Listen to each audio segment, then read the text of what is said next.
ఏంటి సార్ సమస్య ఎక్కడ మొదలైంది? నిజంగా ఆ మహిళ ఆరోపిస్తున్న దాంట్లో నిజాలున్నాయా?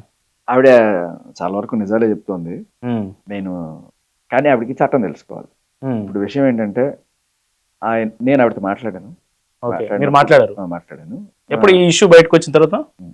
ఒక 2, 3 గంటల క్రితం మాట్లాడాను. ఓకే. సో, మామూలు క్యాజువల్‌గానే మాట్లాడాను. ఏంటమ్మా ఏంటి పరిస్థితి అని చెప్పి ఏమి అగ్రెసివ్‌గా నువ్వు అలా చేసి ఇలాగా హ్మ్. చాలా కూల్‌గానే మాట్లాడాను. ఇప్పుడు ఈవిడికి ప్రధాన అభియోగాలు ఏంటి ఆయన మీద అంటే, ఒకటి పెళ్లి చేసుకుంటానని ప్రామిస్ చేసి, నమ్మించి, నన్ను వాడుకొని, నన్ను మొ ఇప్పుడు వదిలేసాడు. మొహం చాటేసాడు. ఓకే. ఓకే. అది. అండ్ ఇంకొక అభియోగం ఏంటంటే, ఈయన మొదట్లో ఆవిడని అత్యాచారం చేయడం ద్వారా వశపరుచుకున్నాడు. హ్మ్. ఈ 2 అభియోగాలు. ఇప్పుడు ఈ 2 అభియోగాలకు సంబంధించి కోర్టులు, చట్టాలు ఏం చెప్తాయి?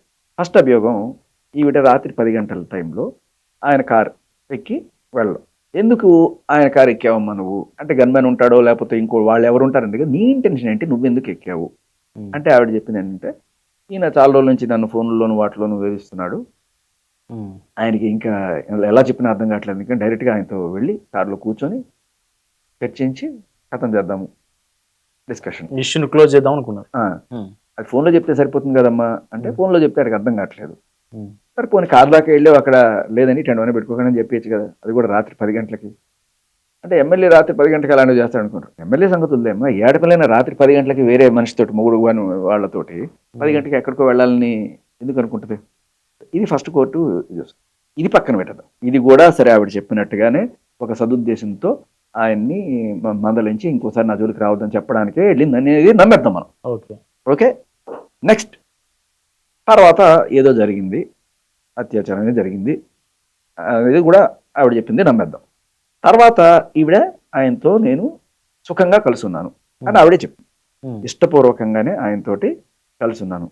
చాలా హ్యాపీగా ఉన్నాం. 1.5 సంవత్సరం అని చెప్పింది.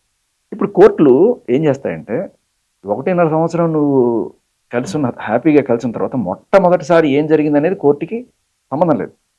Once you say I am happy with him hmm. No matter what happened in the first encounter hmm. It is irrelevant. ఏ కోర్టు కూడా లేదు సార్ నేను ఇప్పుడు 10 సార్లు అంతా బానే ఉన్నాను సార్. బట్ మొదటిసారి సార్ అతను అత్యాచారం చేశాడంటే కుదరదు. ఏ రకంగాను కూడా అది రూల్డ్ ఔట్. Point number 2. ఇప్పుడు అత్యాచారం కేసు సంబంధించి ఇది. ఓకే.